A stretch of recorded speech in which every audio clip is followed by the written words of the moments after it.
মধ্যমগ্রামের খুব জাগ্রত ও জনপ্রিয় ৫১ পীঠের কালীবাড়ি। এই কালী মন্দিরটি সর্বমঙ্গল মন্দির নামে পরিচিত।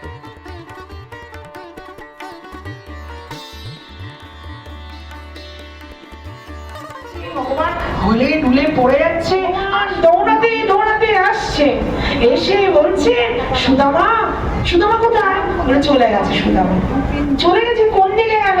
দৌড়াতে দৌড়াতে মেন গেট দিয়ে প্রবেশ করেই প্রথমে বাঁ দিকে সিদ্ধিদাতা মন্দির আর ডান দিকে রাধা গোবিন্দের মন্দির আর ঠিক মাঝখানে মায়ের মন্দির।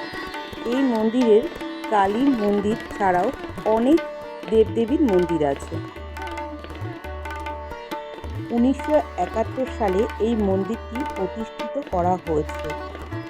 ভোরবেলায় ৬:৩০টায় মঙ্গল আরতি হয়, ১১টার সময় মন্দিরের নিত্য পুজো হয়, ১২টার সময় ভোগ নিবেদন করা হয় আর সন্ধ্যা আরতি ৭টায় আরম্ভ হয়।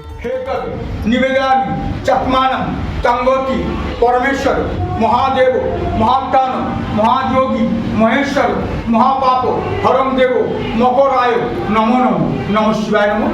নমঃ শিবায় নমঃ। মহাযোগী মহেশ্বর মহাপাপ হরম দেব মকরায় নমো নমঃ। নমঃ শিবায় নমঃ। নমঃ শিবায় নমঃ। নমঃ শিবায় নমঃ। গণপতাদি পঞ্চদেব দেবী ভোগ নমো নমঃ।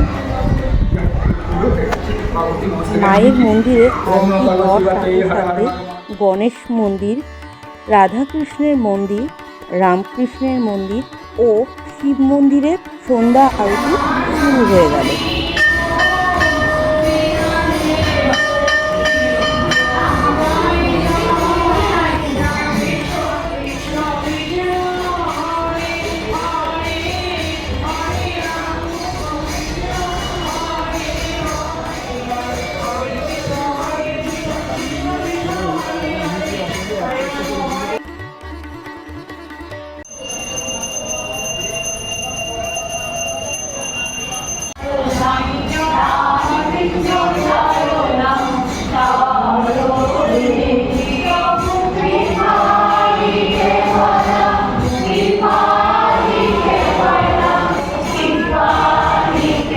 লাইক, কমেন্ট, শেয়ার, সাবস্ক্রাইব করতে ভুলবেন না।